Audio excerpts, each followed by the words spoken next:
We begin this morning at the beginning of our country, that is. For this weekend's look at these United States, we focus on the American Revolution, as seen through the lens of acclaimed filmmaker Ken Burns. Here's John Dickerson. From a small spark kindled in America, a flame has arisen. To dispel the idea that the American Revolution refers only to a war, we're going to start our look at Ken Burns' latest epic at the end, after the war is won. The American War is over, but this is far from being the case with the American Revolution. At the end of 12 hours, Benjamin Rush says, the revolution is not over. Yeah, the American War is over, he says, but the revolution is not. On the contrary, nothing but the first act of the great drama is closed. It remains yet to establish and perfect our new forms of government. It's all up to us to take whatever's been done and try to make what we can of it. I mean, let's just back up. This is, I think, the most important event since the birth of Christ, the creation of the United States of America. With no trees or stone walls for cover. With all of the violence, with all of the Sturm and the Drang of it all of the extraordinary people, not just the familiar bold-faced names, but the bottom-up people who did the fighting and dying. The horrors of battle then presented themselves to my mind in all their hideousness. I must come to it now, thought I. It's kind of a sun. You know, it has a kind of energy to it, and that's why I get so animated about the revolution, because you just realize that was it, the kind of moment of creation. If 72-year-old Ken Burns sometimes gets a little animated himself, the Civil War was fought in 10,000 places. It's because he's devoted his career to animating, breathing life Willie Mays first made his mark as a member of the Chattanooga into our shared past. Jazz music objectifies America. By now, the cinematic trappings of a Burns film are familiar. We think of the revolution as a war against empire, but it very quickly becomes a war for empire. But within even the most well-worn story, he always uncovers the unexpected. Our editing room, I've got a neon sign, and it says, it's complicated.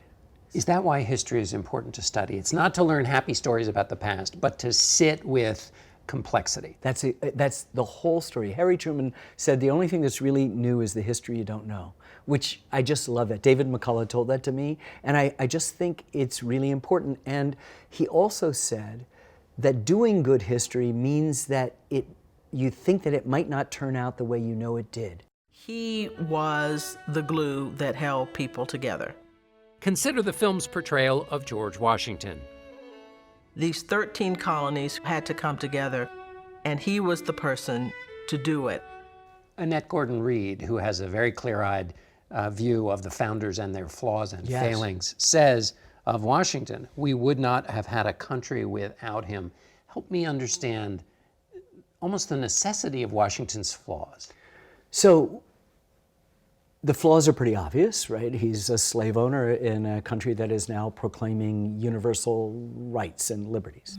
Washington was also one of America's richest men, the beneficiary of the work of scores of indentured servants and more than 100 enslaved people at his plantation on the Potomac River.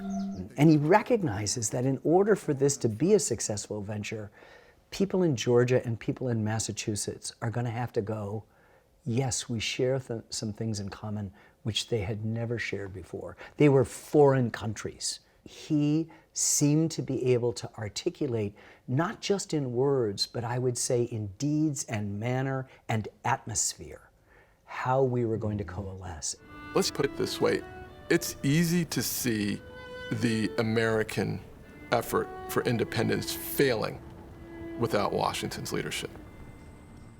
Holding our past up to the unforgiving light of the present takes years and an army of filmmakers, based largely here in bucolic Walpole, New Hampshire.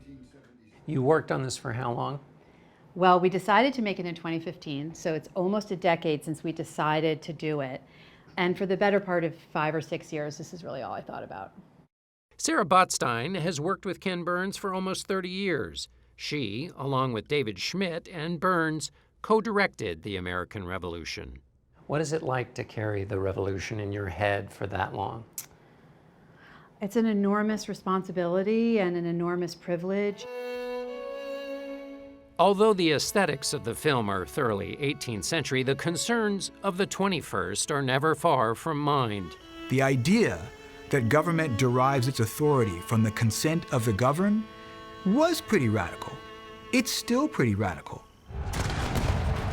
The political and cultural tumult of the decade during which the film was made provide the context in which we, the viewers, will watch.